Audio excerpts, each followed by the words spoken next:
कचौरी वाला। कमलदास छंगानी की राजस्थान में एक मिठाई की दुकान थी। उस मिठाई की दुकान में कमलदास के हाथ की कचौरी उस गांव में ही नहीं, आसपास के पड़ोस के गांव में भी फेमस थी।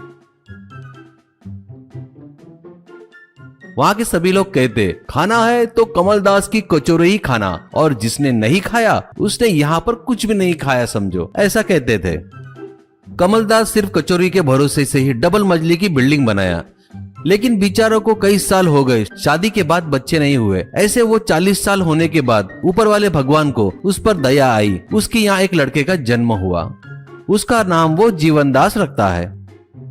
और ज्योतिष शास्त्री से उसकी कुंडली में क्या है बताओ कहता है। ज्योतिष सभी ग्रहों का हिसाब करके उस बच्चे का भविष्य देखकर फिर उस बच्चे की जीभ खींचकर देखते हैं और कहते हैं, इसके बारे में क्या बताऊं, ये बहुत ही हटके है, विचित्र है समझो। ये अगर किसी की तारीफ किया ना तो उसकी वाट लग जाएगी समझो, वो तकलीफों से घिर जाएगा। अगर वो किसी को गाली दिया ना तो उसकी लाइफ बन जाएगी, खुशियां ही खुशियां आ जाएगी उसकी जिंदगी में। उदाहरण बताऊं तो ये अगर किसी को गुस्से से तू मर जा ऐसा कहा तो वो 1 महीने के अंदर नया घर बना लेगा। वो ही किसी को अगर तेरा घर खुशियों से भरा रहेगा बोला ना तो खत्म, उसका संसार सब कुछ भस्म हो गया समझो। ये खासियत है इस बच्चे में। ये सुनकर कमलदास को समझ में नहीं आ रहा था कि वो खुशी हुए या दुखी हुए। अब क्यों ना हो करके कमलदास बच्चे को कोई ज्यादा लाड़ प्यार ना करे, वो सभी को टोकने लगा। इतना भी उसे प्यार ना करो कि उसे तुम्हारी आदत लग जाए, आने वाले को समझाकर भेज देता था। अब ऐसे ही धीरे धीरे जीवनदास बड़ा होने लगा।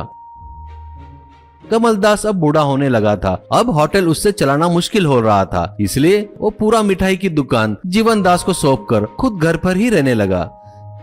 जीवनदास की जुबान के पावर के बारे में बहुत से लोगों को पता नहीं था, लेकिन उसकी घरवाली कामवाली को पता चल जाता है। वो कैसे बोले तो एक बार खाना बनाने वाली रेणुका ने जो कचौरी बनाए थे वो खाकर उससे जीवनदास, घर में बनाई कचौरी अपने दुकान में बनाई कचौरी से बहुत ज्यादा अच्छे है, कल अपनी पति को भेज देना, 1 किलो जलेबी 1 किलो रसगुल्ला भेज देता हूँ, ऐसा कहता है।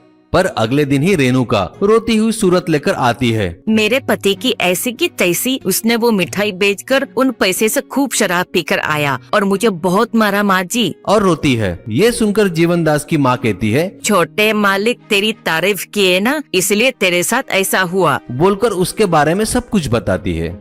बस क्या था, रेणुका जीवनदास के बारे में आजू बाजू वाले सबको बताना शुरू करती है। ये बात सब तरफ फैल जाती है। अब लोग उसकी मिठाई खाए ना खाए, खरीदे ना खरीदे, जीवनदास को देखने के लिए आने लगे। और कुछ छिचोरे लड़के कचौरी लेकर बगैर पैसे दिए मतलब भाग जाते हैं। ये देख जीवनदास उनको बहुत गालियां देता था। इससे एक आदमी को 10,000 रुपए से भरा पर्स और एक आदमी को सोने की चेन मिलती है। ये बात हर तरफ फैल जाती है। बस क्या था, अब जीवनदास की दुकान में लोगों की गर्दी बढ़ने लगी। अब गर्दी लाइन में परिवर्तित हो गई थी। ये देख जीवनदास उसका धंधा अच्छा चल रहा है सोचता है। एक दिन लाइन में खड़ा हुआ व्यक्ति अपने बाजू वाले से, हाँ यार, जीवन भैया गुस्से से गाली दिए ना तो बहुत फायदा होता है, वो अगर चप्पल निकाल कर मारे ना तो और कितना फायदा होगा, ऐसा कहता है। ये सुनकर बाजू वाला, सच है। एंग्री छंगानी कचौरी वाला। कमलदास छंगानी की राजस्थान में एक मिठाई की दुकान थी। उस मिठाई की दुकान में कमलदास के हाथ की कचौरी उस गांव में ही नहीं, आसपास के पड़ोस के गांव में भी फेमस थी। वहां के सभी लोग कहते, खाना है तो कमलदास की कचौरी ही खाना, और जिसने नहीं खाया उसने यहाँ पर कुछ भी नहीं खाया समझो, ऐसा कहते थे। कमलदास सिर्फ कचौरी के भरोसे से ही डबल मंजिली की बिल्डिंग बनाया, लेकिन बेचारों को कई साल हो गए, शादी के बाद बच्चे नहीं हुए। ऐसे वो 40 साल होने के बाद ऊपर वाले भगवान को उस पर दया आई। उसके यहाँ एक लड़के का जन्म हुआ। उसका नाम वो जीवनदास रखता है।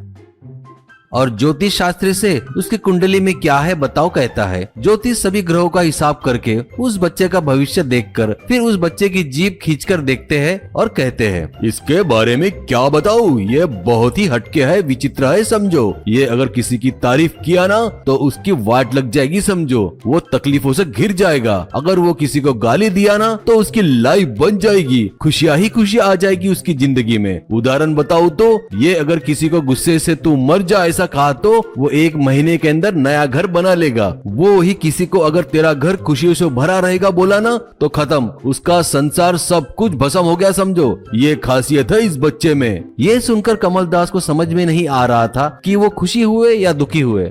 अब क्यों ना हो करके कमलदास बच्चे को कोई ज्यादा लाड़ प्यार ना करे, वो सभी को टोकने लगा। इतना भी उसे प्यार ना करो कि उसे तुम्हारी आदत लग जाए, आने वाले को समझाकर भेज देता था। अब ऐसे ही धीरे धीरे जीवनदास बड़ा होने लगा। कमलदास अब बूढ़ा होने लगा था। अब होटल उससे चलाना मुश्किल हो रहा था, इसलिए वो पूरा मिठाई की दुकान जीवनदास को सौंपकर खुद घर पर ही रहने लगा।